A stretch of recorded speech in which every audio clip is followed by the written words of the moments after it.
Welcome to A State of Mind. This is Julian Royce.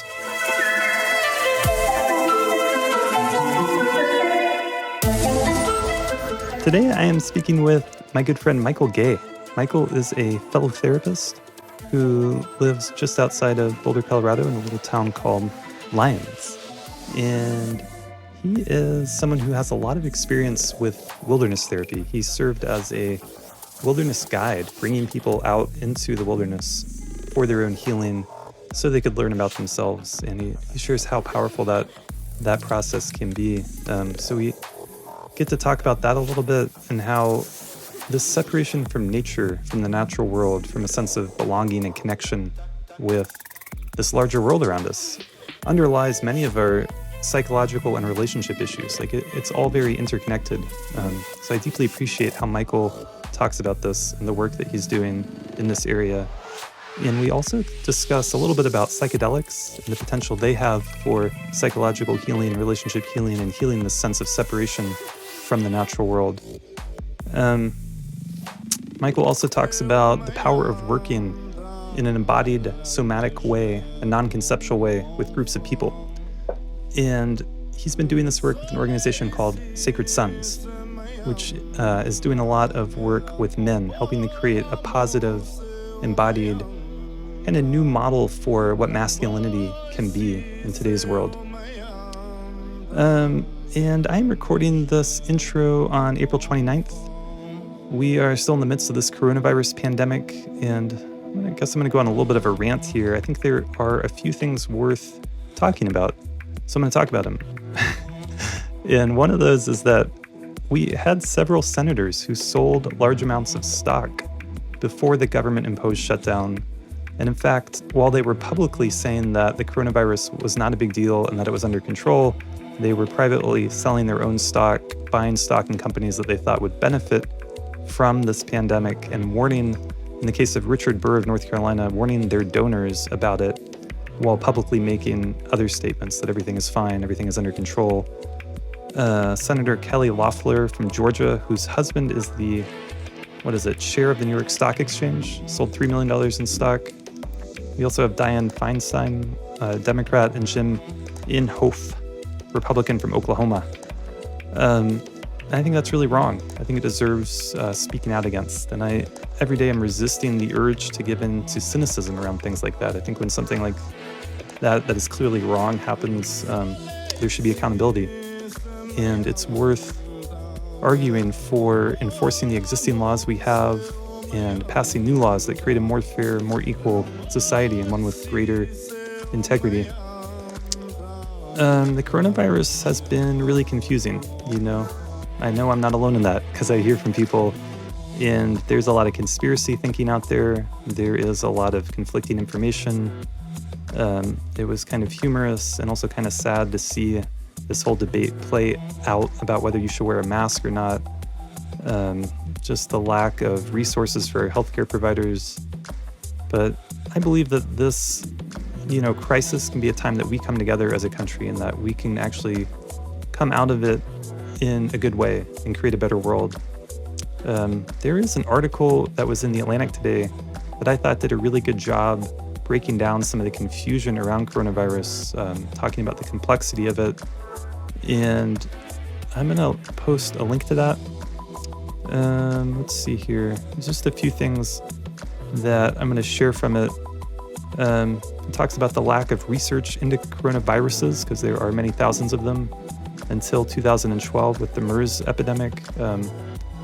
It talks about the part of it is that there are many factors at play when we ask a question: what is the fatality rate of this disease? How worried about it should we be?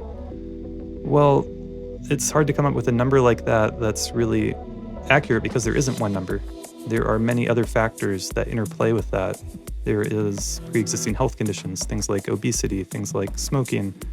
And then there are things like, the air quality. If you live in a place with poor air quality, say you've lived there for 40 years, well, that unfortunately is going to have a negative impact on your health and potentially make something like the coronavirus much worse for you.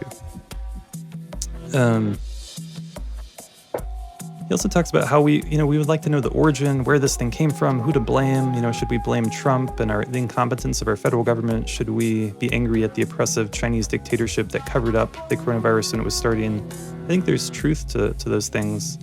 I think there's a bigger truth here, which is that almost every country on Earth has been participating in damaging our natural ecosystems, our environment, other species, and it's those kinds of things that have led to this pandemic.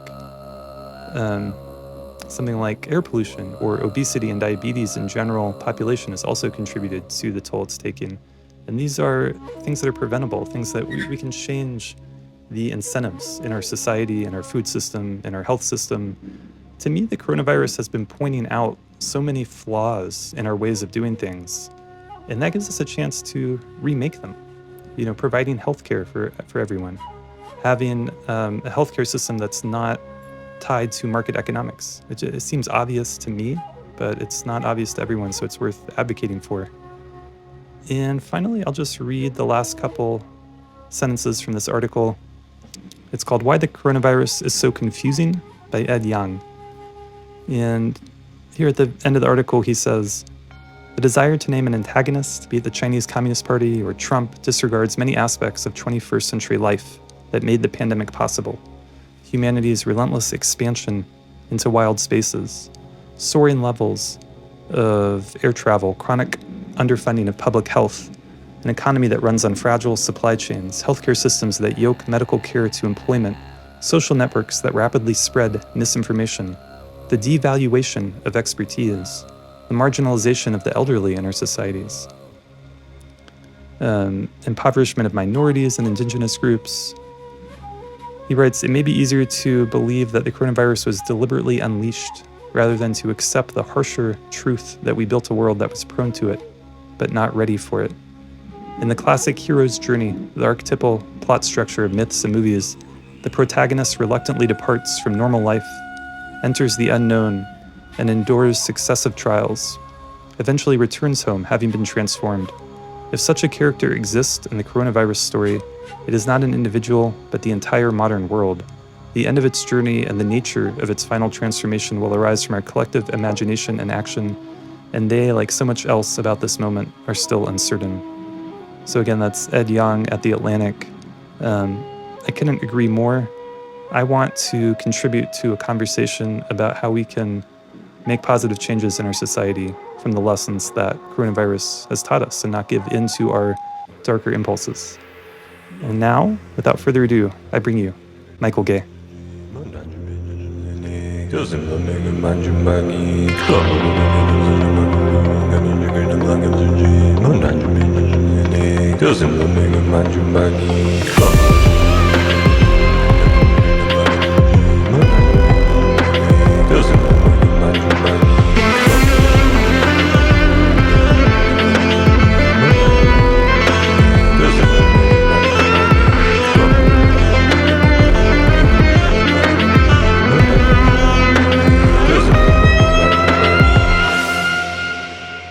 And I'm here today with Michael Gay. Michael, thanks for being on the podcast. It's awesome to be with you, Julian. It's an honor. Yeah, it's good to see you. I think we probably would have done this in person if it wasn't for coronavirus. Indeed. So I know you. I met you at the Graduate School of Counseling and Psychology at Naropa University. Going through our master's in counseling, your second master's degree. Yeah, that's right. And I know you have a ton of experience with wilderness therapy. Do you want to introduce yourself a little bit and just talk about some of your background? Yeah, sure. So my name's Michael Gay. I'm a therapist in private practice in Boulder, Colorado. And I got my start in the field of counseling in 2006. I started working as a guide in a wilderness therapy program in Georgia. And I was there for about 3 years, leading groups of adolescent boys and girls and doing intensive family therapy in the wilderness for about 3 years. And then I transitioned to another program out west here in Colorado called Open Sky and was there for 3 years, also leading groups of young adults, young men and women, and doing family therapy intensives in the mountains and in the high desert. So a very intensive model of transformation for people that are in deep crisis. And then Oh, spend a how number of long? How long would they go out in the wilderness? Yeah, sure. So wilderness is about a minimum of 8 weeks. So 8 to 15 Weeks. weeks is average. That's amazing. And yeah, so live in small groups, nomadically outside, doing really intensive group transformational work with Mhm. groups of about 6 to 12 students and 2 to 5 support guides. So you stay in small groups. I kind of want to go into that a little bit and just Yeah, let people let's know. I do mean, it. it's such a cool idea and model. So you'd kind of divide up into a group of like 6 people with a It guide or is. two. Yeah, it is. And so it's a rolling admission. So people are always coming, always going, which is very important because it creates sort of a milieu with Mm, the kids that are there. So each kid actually gets naturally put in a leadership position because there are hierarchies of competence. So kids that have been there for a long mm, time will naturally become the leaders in the group, and that's not a common experience mm. for the average person in their day-to-day life. They get kind of pegged into certain roles, but it's a powerful thing for people to get to experience a leadership role, Yeah, especially in the absolutely. emotional world and the physical outdoor skills world. Yeah, that's such a beautiful model for therapy. It makes so much sense to me that getting back more to maybe the way we evolved, that we grew up in these smaller groups of people. 100%. I teacher at Naropa and a mentor of mine, Dewey Freeman, talks about how living in the wild in that way makes us live the way we were designed to live. Mm. You can't escape your conflicts. There's a much different way that we end up engaging with each other when we depend on each other. Um, Much different way we approach conflict, getting our needs met, expressiveness, and living together in a cooperative way uh, naturally shifts us to be more relational Yeah. um, in a powerful way. That's beautiful. Yeah, I kinda wanna come back to that, but I kinda interrupted you, so do you wanna No, keep it's great. going? Yeah. You've No, we also could trained totally come with, back to that. Gestalt therapy, right? Yeah, I did about a 3-year training at the Gestalt Institute of the Rockies, and I'm continuing with the Gestalt Equine training Mm, through the same institute. But after Wilderness, I worked for residential programs doing addiction recovery work mm, here in Boulder area, and did that for about 3 years, and also went to grad school during that time to become a therapist. right. Beautiful. Yeah. And are you now mostly working with private clients?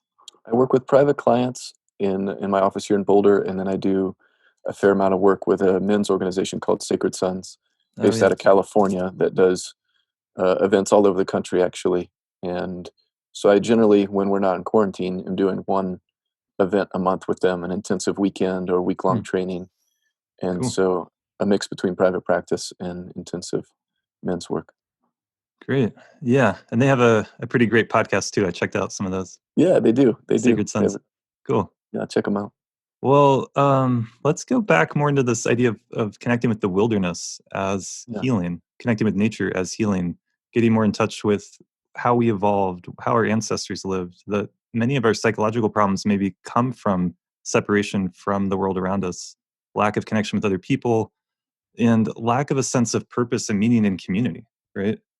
for sure. There's a way that living more connected to the wild will put us into some type of natural alignment. It's very hard to describe. Mm, I think we could quantify it somehow, but it's also a very qualitative experience that has to be felt to be understood. mm, Um, there's a certain rhythm to life living outside. There's a certain quality of how much of your life is not in your control.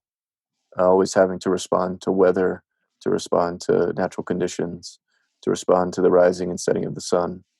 mm, Um, I think just a certain amount of time on the day to day in a certain mental state where you're just hiking, you're just walking, you're just maybe silent, maybe you're conversing with folks.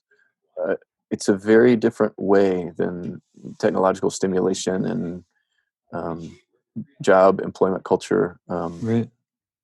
Not to say we shouldn't have jobs, but there is something about living in the wild that restores a certain type of balance to the mental, spiritual, emotional, physical components of a human being. Yeah, And it's absolutely. like you said, it reminds us that we're relational beings, and it puts us back into accord with what that really means in an experiential, visceral way. Right. It's very like your senses are engaged. We're not looking at Yeah, a screen as much. We're not, right. I mean, it's like demanding that you be present in your body more. Yeah. Um, yeah. It's got an amazing way of working with people who are dealing with depression and anxiety, or just those kinds of qualities, anxiousness. So much of our life has become negotiable. Like we can refuse to participate if we want to, and Mm, living in the wilderness returns a bit of powerlessness to our world. You can't really argue with a rainstorm. You can't mm, argue with the cold. You can't argue with hunger as much, and your brain doesn't really know the difference. So part of life that we refuse to participate in and engage in, living in the wild requires a very primal participation that I think is more yeah, powerful than we realize. Um, just putting all of our senses online, as you say, all of our relational nature online. Um, absolutely. and as far as overcoming adversity and dealing with stress, so much of our stress has become like a choice whether we want to engage with it or not, procrastinate or not. Mm. You're not going to procrastinate if you're really fucking cold. You, you know, Yeah. um, so putting people in a situation where they have to be responsive and it's no longer negotiable tends to like build some sort of momentum in the willpower part of the self. Right. You, And doing it with other people is a powerful thing. yeah. Like it forces you to rise to the occasion. Yeah, in a big way. Um, I love what you just said about how so much of our stress comes from the choices that we have. Hmm. And man, I just think that's so true. Like if I want to buy something now and I'm like, what's the easiest way, fastest way? Maybe I'll just go on Amazon and then there's a million choices and a million reviews and you're like looking and sorting all this stuff and it might not even be something I really need. If someone calls me, I have the choice to answer it or not. It's just, and then we get all these invitations, like all these events going on, or do you want to do this or that? And we have to like sort this out. We need like discernment, and that's part of being an adult. But I just think we are just in what's the word, flooded and done inundated Yeah, with inundated. Yeah, so many choices all the time, and it's a real kind of something that we don't notice, but it really does tax us. It takes something from you to have to make a choice, to have to say no, to say yes, to it is a kind of stress. And then we blame yeah, ourselves if our life isn't the ideal that we imagine it's supposed to be. yeah. How much have we created a lifestyle of stimulation and choice and control that's really exceeding the baseline capacity of like the psyche and the nervous system. Mhm. Um, I think of it like all of a sudden going up to high altitude or something. Like we don't quite realize how different it is to operate, like you said, with this much stimulus. Um, and you can get a real good sense. It doesn't have to be conceptual. Go live in the woods for 2 months with a small group of people and just be aware of what it's like inside yourself, and you will realize um, what it's really done to us. Yeah. I mean, we could probably spend months, you could probably spend years living that kind of lifestyle and like sinking deeper and deeper into those kinds of lessons. Because I think it goes so deep. Like our whole nervous system, like you just named, is in our world today, I think much more at edge than it needs to be, than it should be. Mhm. Just like driving around and then like all the news that we're getting. There's so many factors that are increasing our agitation, our anxiety, our sense of, yeah. Yeah, It's that's so interesting. It's well interesting said. with control too. It's like we don't have control over the outer environment, but we have some choice about our inner world. How we respond to things. I love the way you said that. I mean, I think as therapists, so much of our role is always returning choice to people, Mm. and we are definitely um, kind of induced to live a certain way with technology that feels like we may or may not have a choice. So it's pretty rad to return choice to that and just see what happens to our own mind, our nervous system, and our relational self when Yeah, we exercise that choice a little. definitely. Um, what are you seeing in terms of coronavirus and how that's? I mean, how's that impacting you? How's that impacting people you're seeing? Yeah, it's certainly showing up in my clients' lives. I think I'm seeing like a big rise in people's addictions. Oh, wow. Uh, People need some type of relief from some certain types of stresses, and the normal ways that they move those stresses through work, through exercise, through relationship and connection and interaction, space and rhythm, those are all gone. And so a lot of the internal parts of people that can eat them if they don't keep moving are starting to gnaw at their legs, and Mm. um, a lot of relationship struggles coming up. Yeah. Not necessarily because the relationship's bad, just a lot of lack of rhythm and space and integration time and balance. And Mm. so seeing an increase in relationship stress and being negative feedback loops. People get short and stressed, and then they take it out on their kids, and then they feel guilty and bad about it, and so withdraw a little bit more. And so Mm. seeing this increasing negative feedback loops, we're just being cut off from our relational nature. It's quite Yeah. hard for people. Well, I mean, that's also like we're kind of, I think a lot of people are spending so much more time in their house and with their family or people they live Mhm, with, mhm. and with for good or bad. But it's Yeah, maybe a tremendous opportunity to. I mean, I know a lot of people are getting more time, quality time with their spouse, with their family.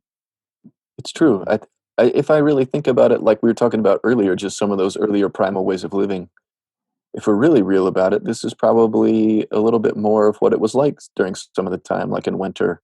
mm, You were probably in a cooped up space with your family for long periods at a time, just huddled around a fire and, you know, hanging out, playing games, telling stories, and sleeping, and yeah, doing wintertime weaving. And so we're not really accustomed to being this close, but there may be an opportunity there if people want. yeah, absolutely. It's definitely an opportunity to see what comes up and work with it and try to stay in connection and talk, like communicate about things. I mean, that's what I've been trying to practice. Totally. And another thing you said, like the brain really loves to know what's about to happen. It really loves being able to Mm, predict what's about to happen. So to have the whole global social scene, economic scene, employment scene be so unknown is a very intolerable state to the brain. It's a mm, certain type of anxiety. yeah. Joseph Chilton Pierce called it, this kind of anxiety, the singularly most intolerable state to the brain. Mm. So the complete lack of unknowns is really going to start to take its toll on folks.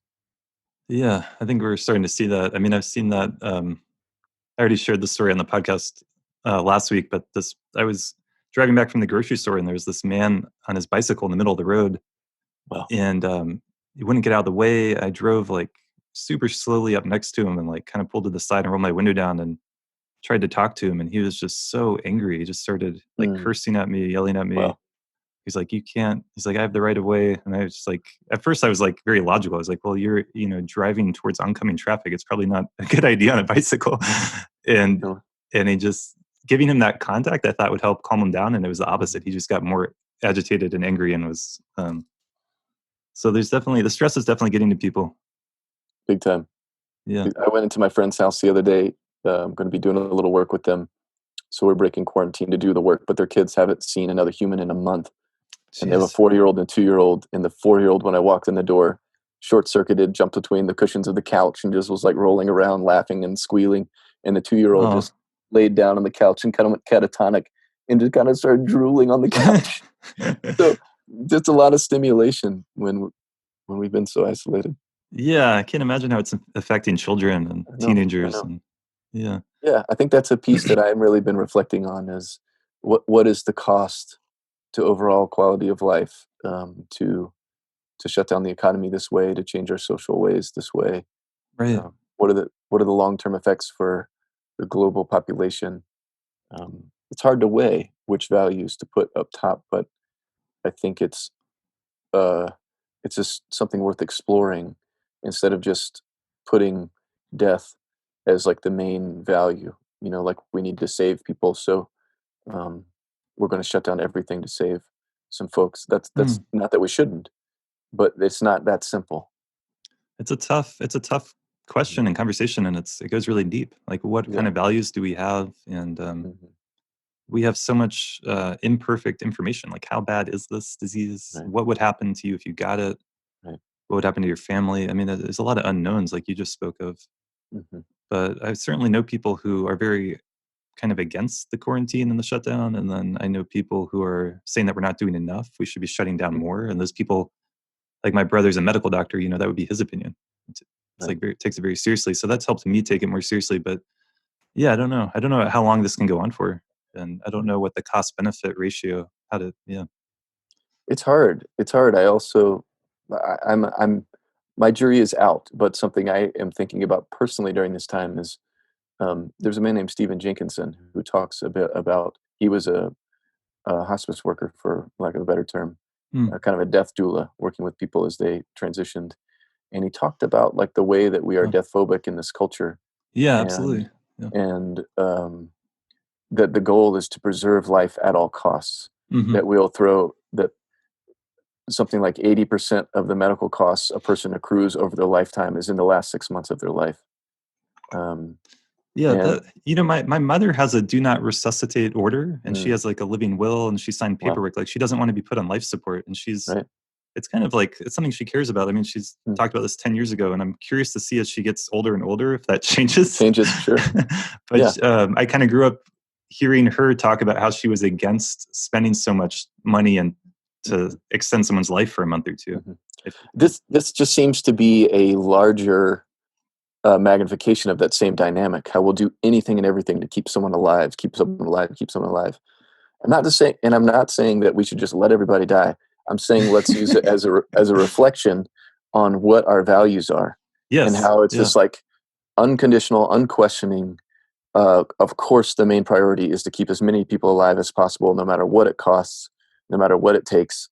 Um, and I think that that's a really short-sighted way to look at it. I think mm, there's at least a bigger question into what are the costs to us, our mental health, our emotional health, uh, our spiritual health, and physical health over the long term. What if this puts the economy into recession for 10 years? What if this disrupts uh, relationships and marriages and home ownership and all these things that stabilize? I don't know. I think yeah. it's just a question, if that makes sense.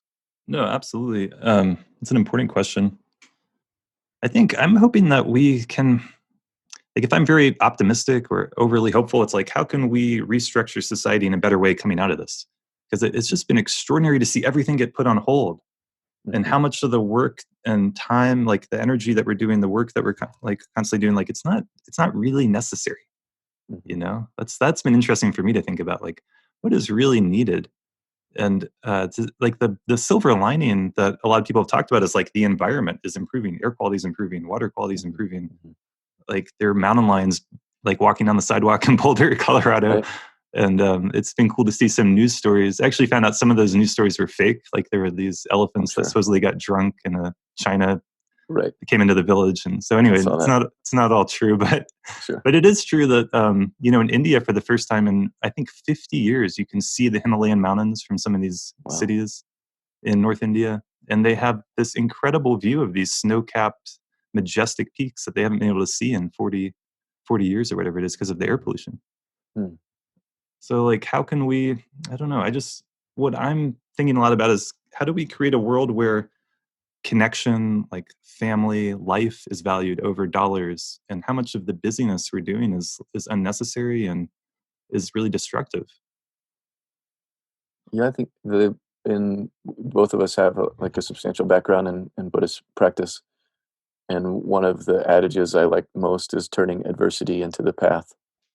Right. And so I definitely am one of those people that looks at this and wonders what is the creative response?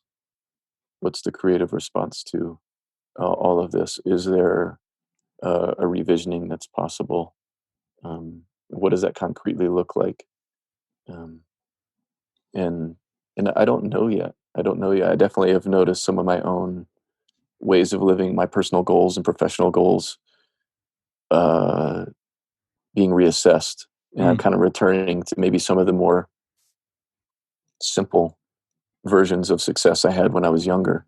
Like, I think I just mm, want to have some land, and I don't have to make tons of money, but I want to grow some food and have people I love around, and Yeah. I'm going to go towards that. That's interesting. Like, I kind of relate to that. Like when I was younger, I would think about my life and I would have these, I was more simple. I was kind of like rejecting a lot of Hmm. what I saw as mainstream ideas of success. And then as I've gotten older, those things have come online for me in a way that's kind of surprising. So Hmm. like I am putting more effort into, my career and earning money and trying to come from a place of helping people. Like we're both in the healing profession. But I think there's this arc that happens in our society where you rebel as a teenager and then you kind of something changes and you kind of forget about all those ideas. So it doesn't make those earlier ideals wrong. Right.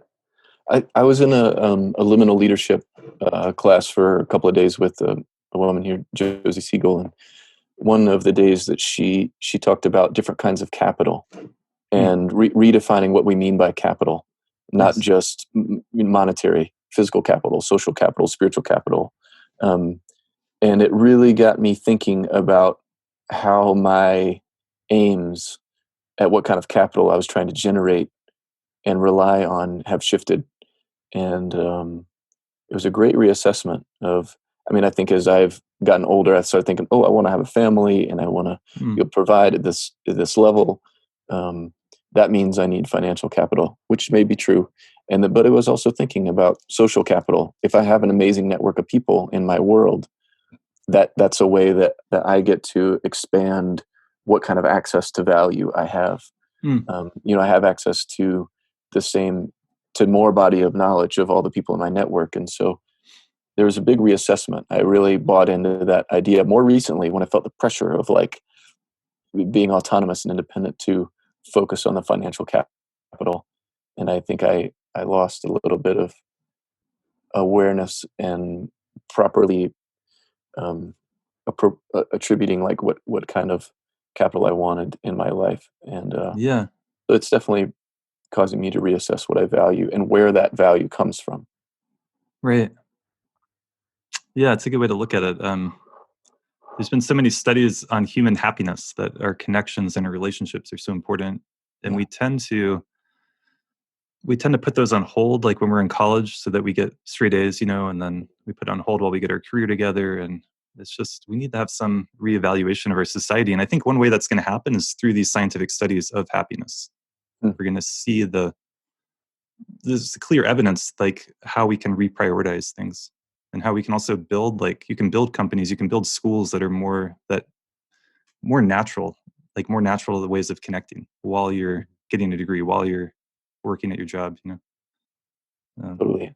I'm excited about that. Those are two arenas that I think that people are going to have new thoughts on this about the the work arena and the school arena. So many, mhm.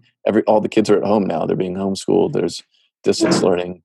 Right. That's probably not working for a lot of people, and that's probably really working for some folks. And are there some new educational models that could come out of this? I think I was just talking to my neighbors the other night and how much their own kids' reading has improved just through a couple of weeks from more one-on-one practice with their parent. Oh, cool. Like they've had so many more gains just in a couple of weeks with parent coaching. And so what's that going to look like? Does it mean that people can have more time at home to balance between home life, family life, and work life? Can those be a bit more fluid than we believe them to be, especially with Mm. the digital age? Yeah, I think so. You can see the interconnections between things and like compartmentalize a little bit less. Mhm. But Totally.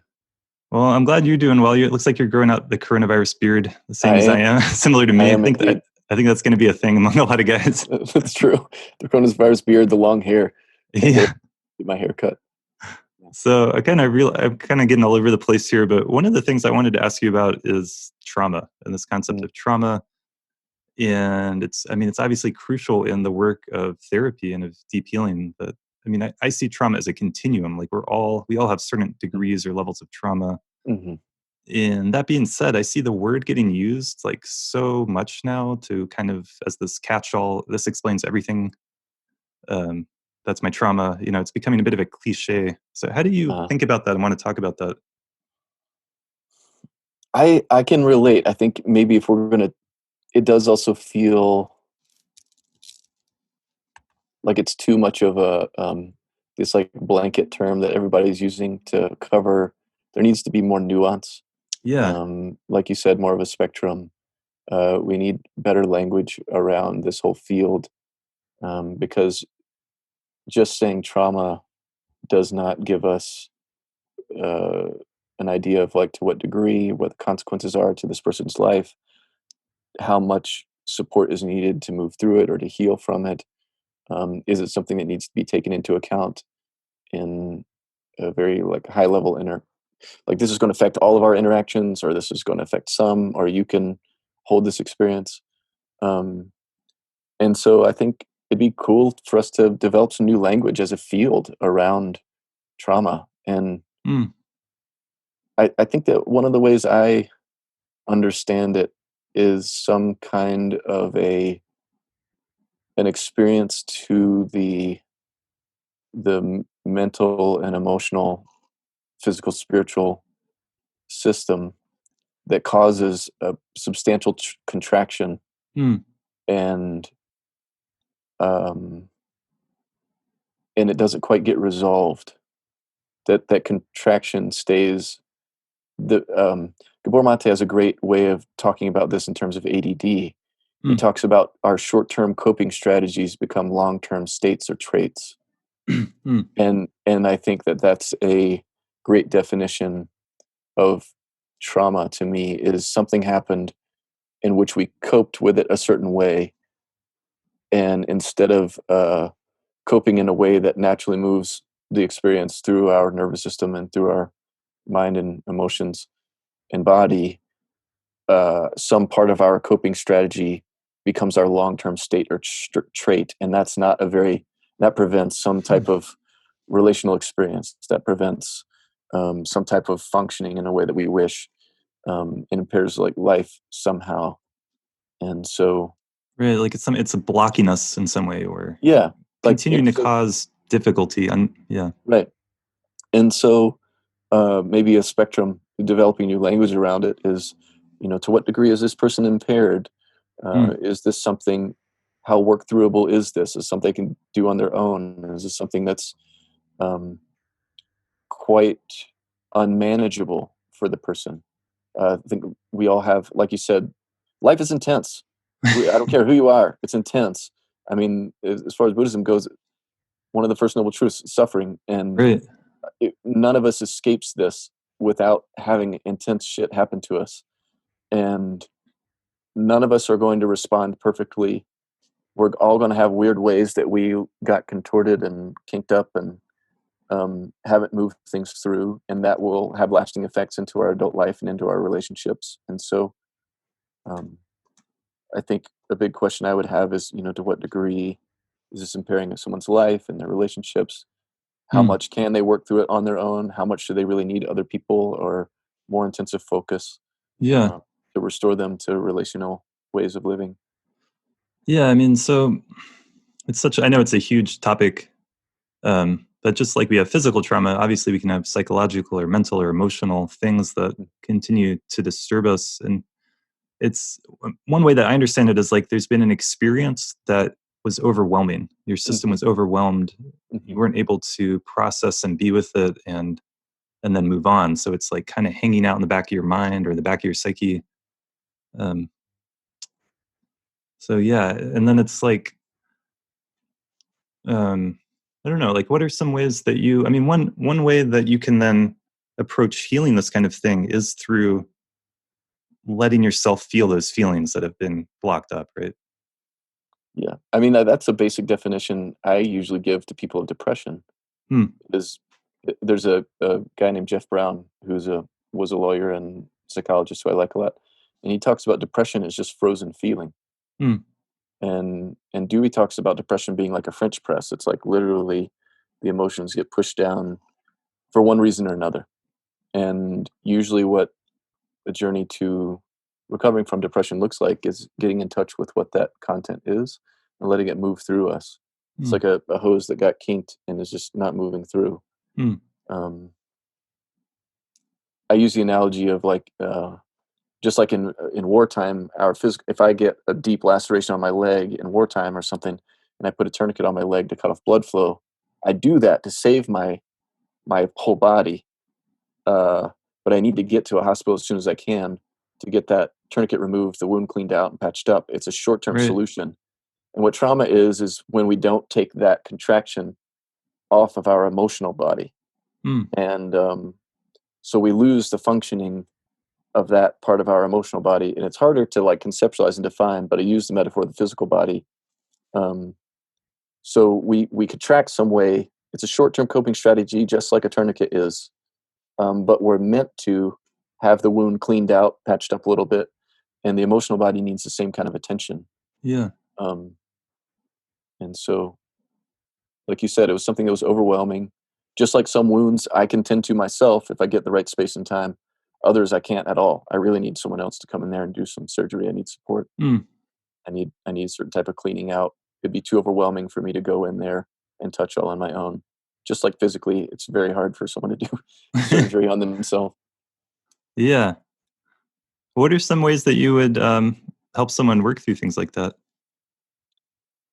I'm what's part of my calling, it seems, how life has taken me is I'm very informed by some of the work of Bessel van der Kolk and The Body Keeps the Score and Stephen Porges, that some of the stuff we call trauma is stored in parts of the brain and the body that aren't accessed by language. Mm. And so in our profession, most of the therapy we do is talk. We use our words. It's Right. about creating awareness and understanding and self-expression. Even expressing emotion is verbal. Mm. Maybe we have some sensation come over, we cry a little bit.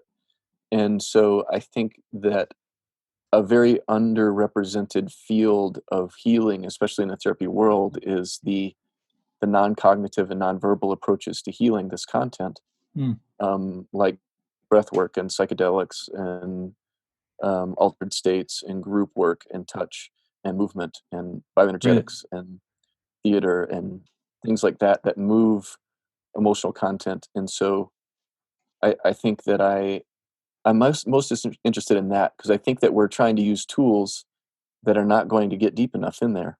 Mm.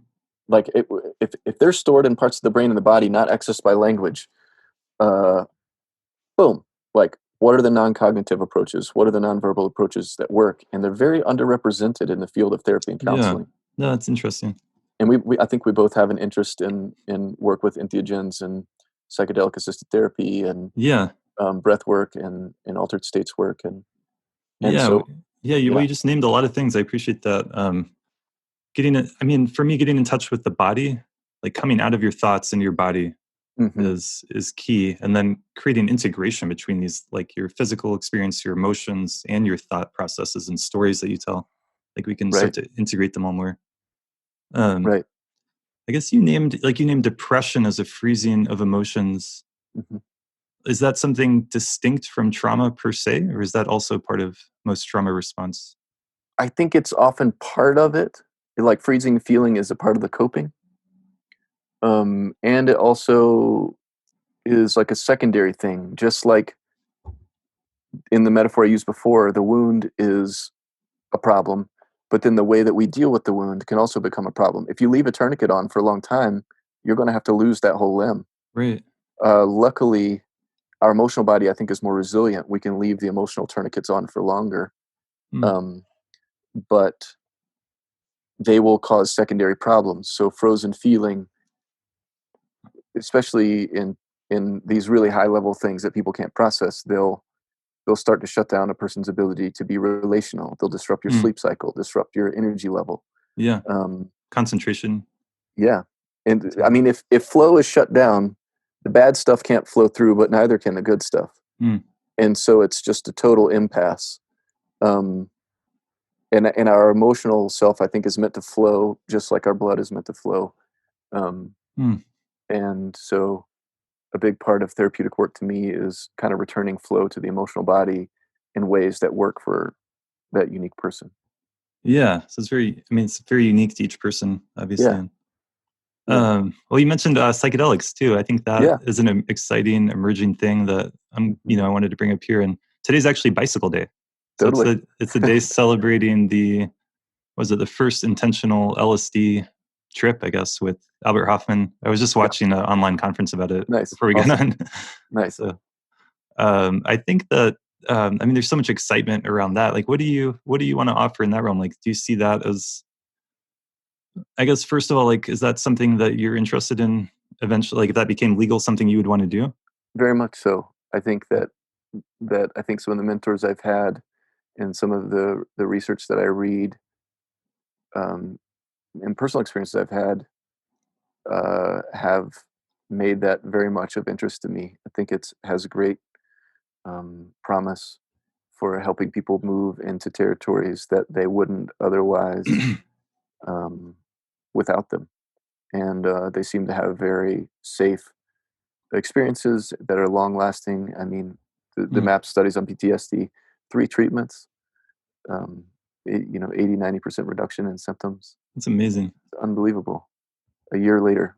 Um, and so I'm definitely behind that. I think that there are limits to so much to me of what gets damaged in a high level trauma is our ability to be relational. And a lot of these things that we talk about, like borderline or schizophrenia or bipolar disorder, there's a really great open inquiry right now into how those might really just be complex trauma. Mm, And it's like the relational nature of the human gets damaged. So in counseling, we depend on like creating a solid relationship to do the healing. But some people aren't as capable of developing a solid, stable, trustable relationship. Uh, and so right. the what can really be exchanged is so small. And what these Mm, medicines seem to be doing is opening up those relational pathways internally and externally in a person that normally wouldn't otherwise have them. Uh, and so it's a way to work with a lot of these impasses yeah. that we experience in just the one-on-one counseling relationship. Yeah. I appreciate that. I think that's well said. Like this opening up. Maybe we should name some of the, like, what are some of the substances you see that have a lot of potential? I mean, MDMA has been really studied with trauma, and then Yeah, mushrooms, MDMA, psilocybin mushrooms. psilocybin, ketamine, um, DMT is seeming to really be Mm, something that's coming online. Um, there may be some use of like a hybrid like MDMA and MDA blend. mm. Um, Oh, interesting. and so those are the things that I'm seeing for sure. Ayahuasca for people. I mean, really high level practitioners in this field of addiction and PTSD recovery, like Gabor Mate, very respected names, are organizing retreats, working with these medicines. Yeah, it's And, exciting. yeah, I mean, you're like looking at like something like mushrooms treating addiction. It's a, there's very little negative after effects in the days after, and it's had tremendous results for a lot of people. Um, extraordinary.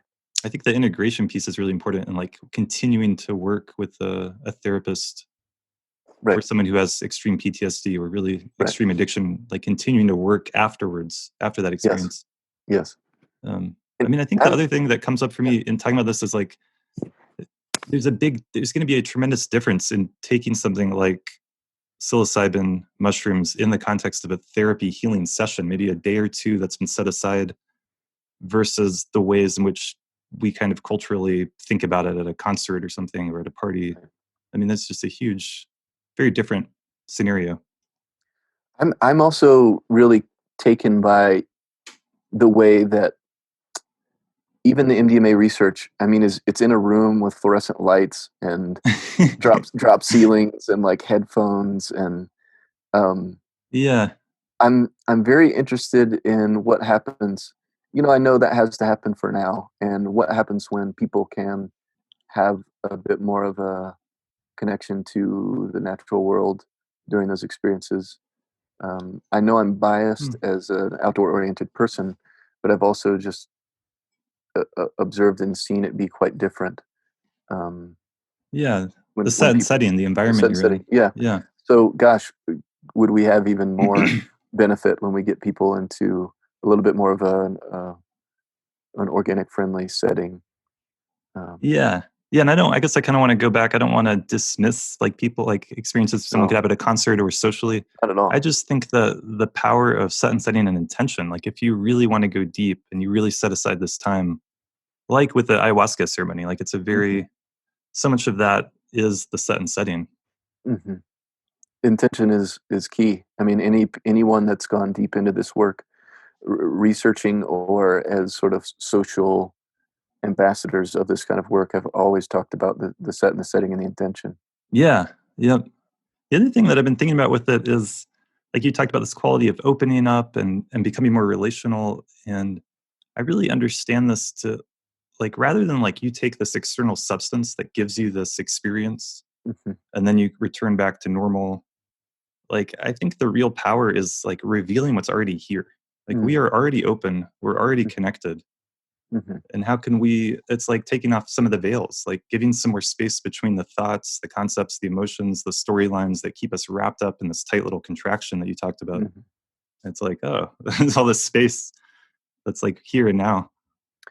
One of the, if you don't mind a piggyback here, a field that I'm getting really interested in that may or may not be related to psychedelics and trauma is group work and group healing. Hmm, That's very somatic based. Um, I think that that's another or way of working with the nonverbal, non-cognitive world that's really just based on like touch and movement and breath. And interesting. and I a- and I and I'm interested at some point just in exploring that and its capacity for healing those places of trauma that people, they're doing one-on-one psychotherapy or they're doing like one-on-one experimental trials with MDMA or something like that. I'm I've definitely seen people be induced into those kinds of altered states just from going and doing somatic practices in a group setting with all the attention focused on one person at a time Oh, well, with a facilitator.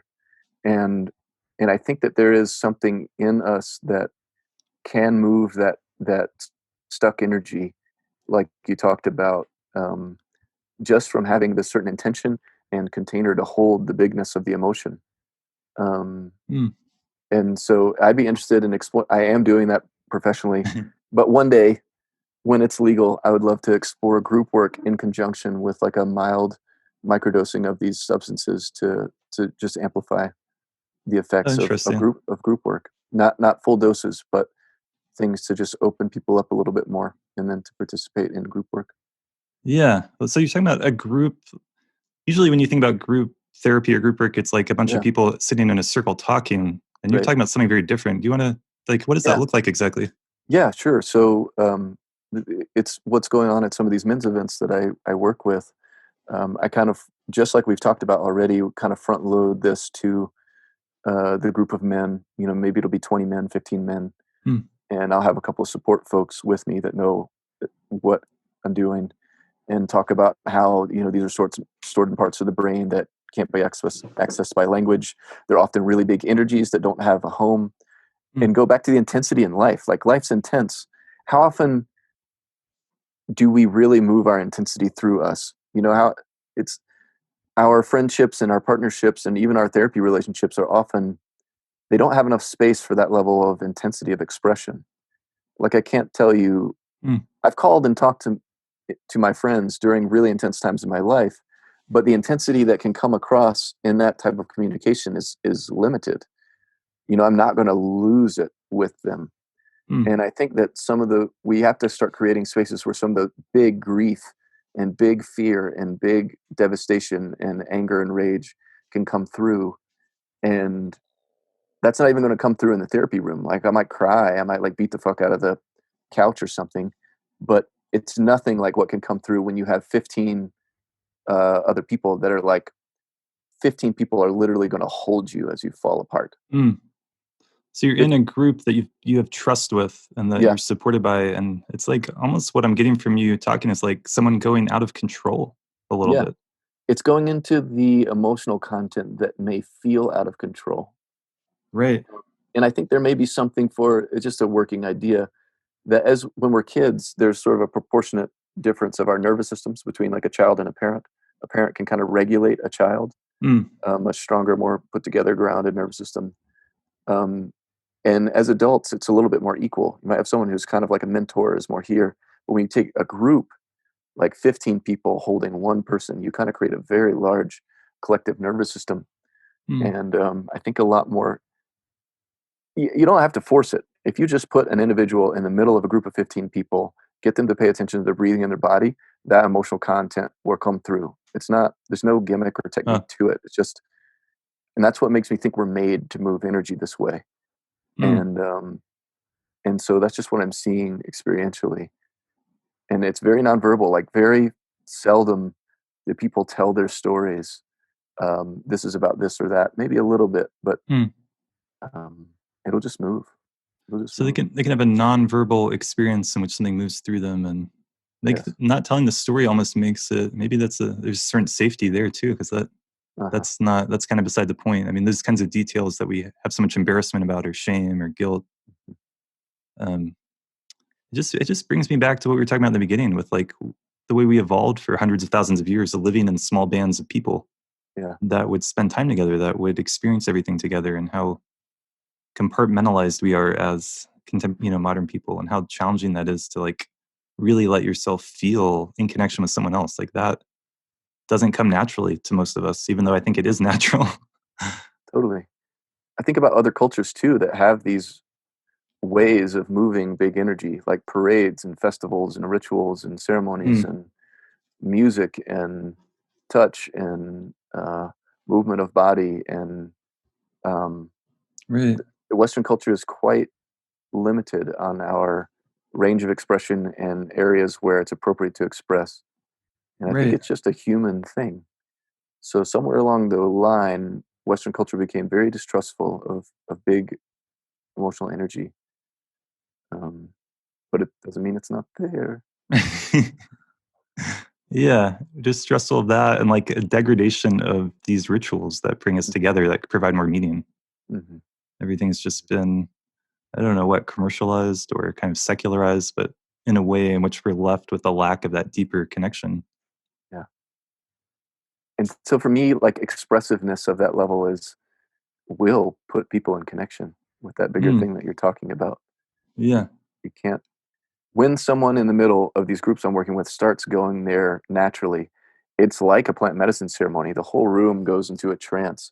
Like I believe we're wired Wow. for it. You know, it's like being at a birth. You just know something huge is going on, and people are hyper attuned. Mm, And if people tell the story, often they lose the energy, or you'll watch the attention of the group mm, kind of fade. It's like when the real uninhibited expression starts moving, everyone is like, "Foom, I'm there." It's like I think the mm, real and the authentic is absolutely captivating, and we can't help but be pulled in a tune. Um, and so that's what mm. I'm fascinated with right now myself. Yeah, that is fascinating. Thanks for sharing that. I got a little taste of it, I think, in your talking about it. And Yeah. the power of group attention, the power Hmm. of everyone focused and present. Hmm. And there's something more real than just the, I don't know, story we tell about it, even though that's important too, I think. Hmm. I mean, in a sense, all we do is tell stories. Or everything we understand is a story, but Hmm. it's like something that's being birthed, that's really happening now, rather than something we've rehearsed and thought about in the past. That's part of what Yeah. I got from what you're talking about. Yeah, you said it so well. Like in we learned in Gestalt in graduate school, so much of our therapy is talking about our lives Hmm. instead of talking from, speaking in experience.